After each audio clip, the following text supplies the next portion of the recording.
Alors on peut quand même se faire un deuxième petit exercice. Donc celui que je vous propose ici, c'est celui-là. On considère une marche aléatoire sur un cercle. Il y a 4 stations sur le cercle, notées A, B, C, D. À chaque instant, on se déplace vers une des 2 stations voisines avec la même probabilité. Représentez cette marche aléatoire à l'aide d'une chaîne de Markov. Donnez-en le graphe et la matrice de transition. Le graphe, on l'a quasiment déjà ici. C'est pas très compliqué. Donc, hop, je vais ajouter une page après.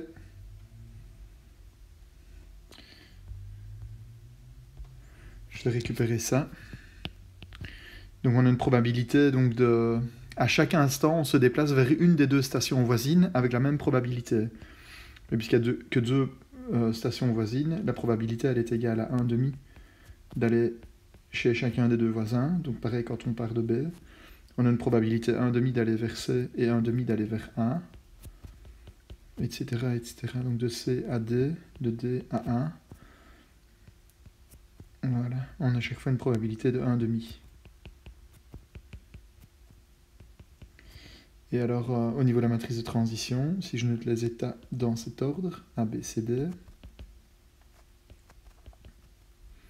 la matrice de transition sera égale à 1,5, 0, 1,5, parce que quand on est dans A, on a une probabilité d'aller 1,5 vers l'état B et 1,5 vers l'état C.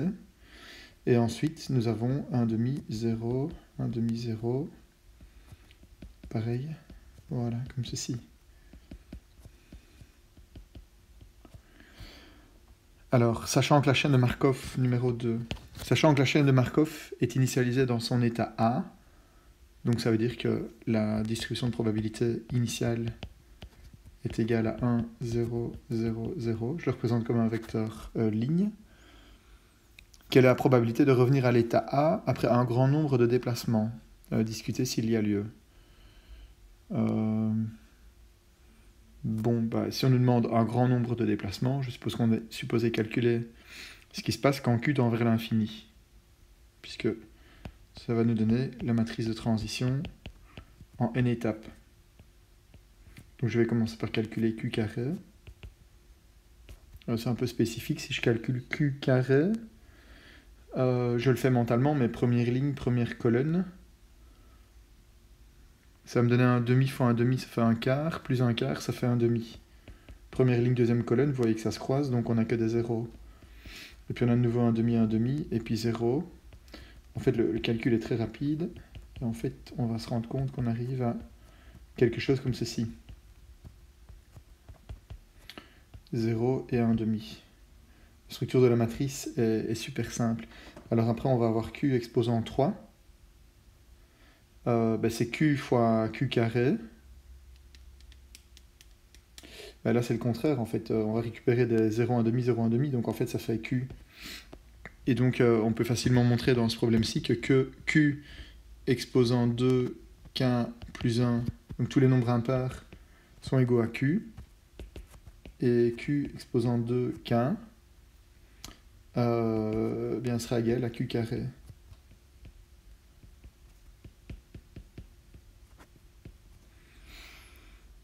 Pour tout n appartenant à 0, je supprime le k égale 0. Et donc la question c'était quoi? Sachant que la chaîne de Markov est initialisée dans son état A, donc on l'a écrit, quelle est la probabilité de revenir à l'état A après un grand nombre de déplacements? En fait on peut calculer pi n qui est égal à pi 0 fois q exposant n. Ce serait égal à pi 0 fois q si n est impair.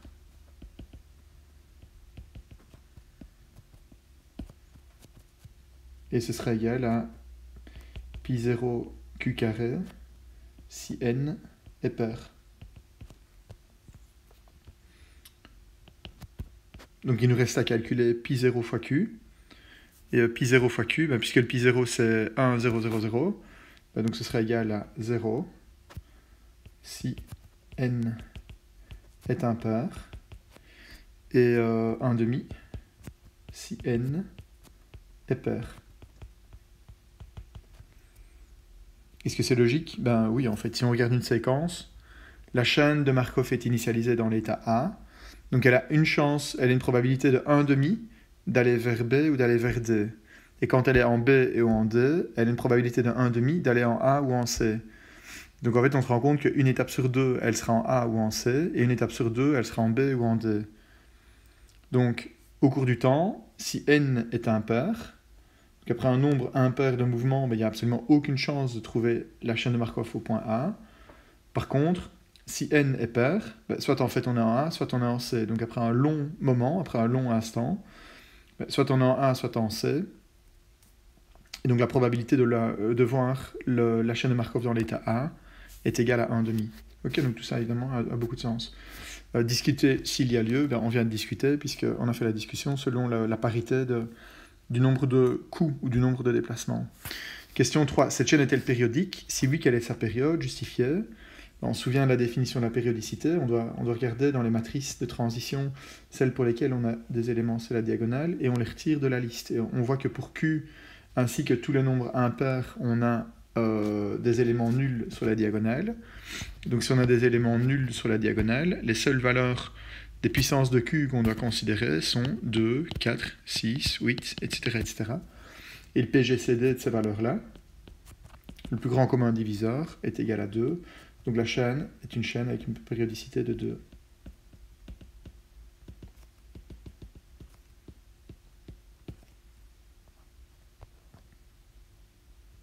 Si oui, quelle est sa période justifiée? On vient d'expliquer. Répondez à nouveau aux questions 1 à 3, sachant qu'il y a maintenant 5 stations au lieu de 4 sur le cercle.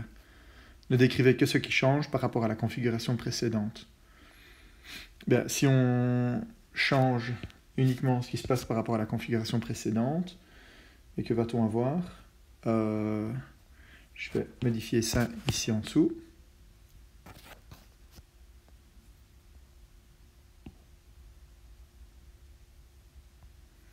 Donc si maintenant on décide de mettre 5 stations sur le cercle, on va avoir, donc quand on est en A, on va avoir une probabilité de 1,5 d'aller vers B et 1,5 d'aller vers E. Quand on est en B, on va avoir une probabilité 1,5 d'aller en A et 1,5 d'aller en C. Ensuite, quand on est en C, on a une probabilité 1,5 d'aller en B et 1,5 d'aller en D. Quand on est en D, on a une probabilité 1,5 d'aller en C et 1,5 d'aller en E. Je n'ai pas fait le schéma, mais je devrais ajouter un point E ici pour être tout à fait complet.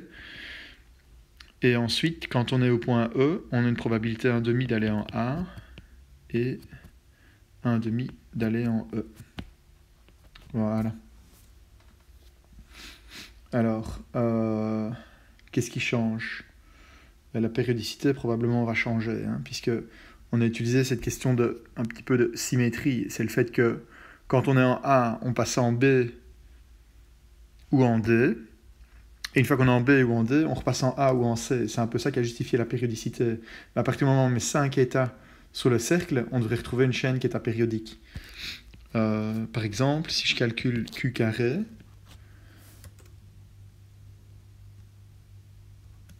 on peut essayer de calculer Q carré pour cette chaîne-là. Alors, première ligne, première colonne, on va avoir 1,5. Fois 1,5, ça fait 1 quart. 2 fois, donc ça fait 1,5. Je vais peut-être écrire 0,5. Deuxième élément, ce sera 0. Et puis alors, je continue. 0,25, 0,25, 0, 0, puis 0,5. Tchuc, tchuc, de nouveau un 0. Et puis des 0,25. Ok, je vais un peu vite. Parce que je vois à quelle solution je dois m'attendre. Troisième ligne, 1 quart. Mais prenez le temps de faire l'exercice, évidemment, tranquillement de votre côté, si vous voulez être certain de ne pas faire de bêtises. Alors là, on va devoir recommencer, évidemment, par la même chose. Quart, on est sur le 0. On en a 2. Ensuite, 1. 1. 0 et 2. Voilà.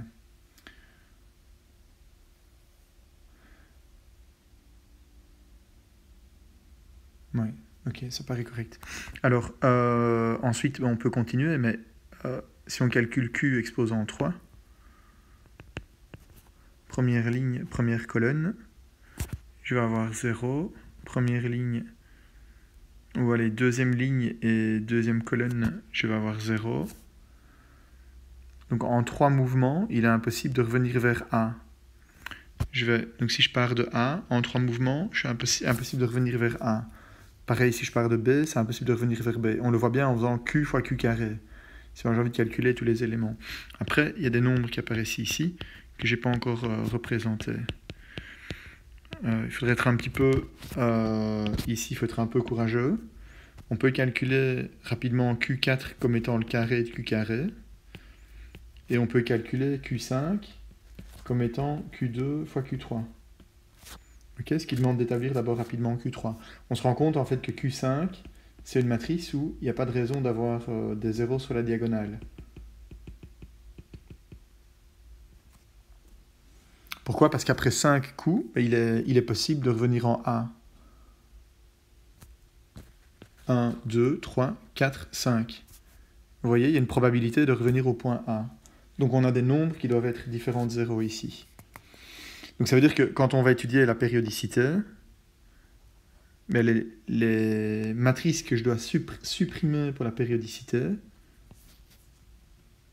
certainement le 1 et le 3, et puis après, les autres, il y en a d'autres, certainement il y en a peut-être d'autres, mais au minimum je dois garder 2, 4, 5 et les suivants. Et le plus grand commun diviseur de tous ces nombres, c'est 1, c'est plus 2. Et donc la chaîne est apériodique. Donc ça change quand même significativement. Apériodique. Voilà. Et donc, si la chaîne est apériodique, est-ce qu'elle est irréductible? Oui, elle est irréductible. Donc, elle est à espace d'état fini. Donc, elle est ergodique.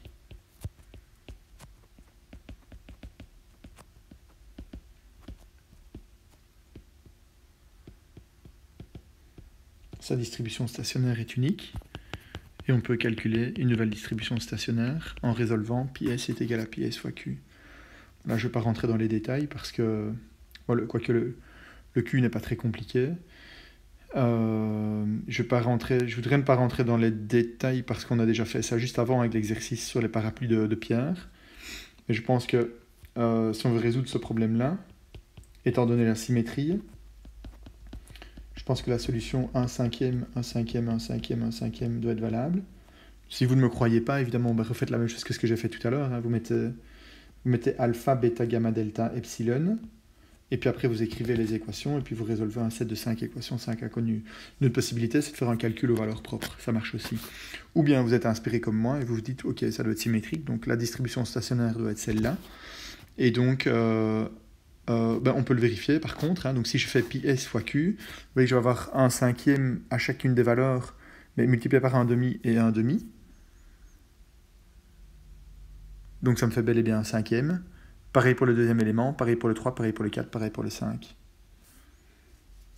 D'accord? Donc on a bel et bien donc, cette propriété-là qui est vérifiée. Et donc par conséquent, si... on initialise la chaîne à pi 0 égale 1 et des 0 comme on a dit tout à l'heure, peu importe, puisque la chaîne est ergodique, la limite quand n tend vers l'infini de pi n, c'est égal à la limite quand n tend vers l'infini de pi 0 fois q puissance n, c'est égal à pi s, c'est comme ça qu'on a défini la stationnarité. D'accord? Donc la probabilité de se trouver dans l'état A, elle est égale à 1 cinquième. Indépendamment de quoi que ce soit. Ici, on n'a plus de discussion. Il n'y a plus de parité ou de non-parité. D'accord? Donc, quand on a 5 états sur le cercle au lieu de 4, on a un problème qui est complètement différent, puisque ici, on a une chaîne qui devient apériodique, alors qu'elle était périodique avant. On a une et une seule solution vers laquelle on va converger en termes de distribution de probabilité. Et la probabilité de se trouver dans l'état A est égale à 5. Voilà. Je pense que pour ceux qui ont la dernière version des notes de cours, vous trouverez encore d'autres exercices. Certains d'entre eux sont résolus. N'hésitez pas à vous entraîner, n'hésitez pas à vous amuser, vous verrez. Les thématiques sont assez variées. Vous voyez ici une population de singes qui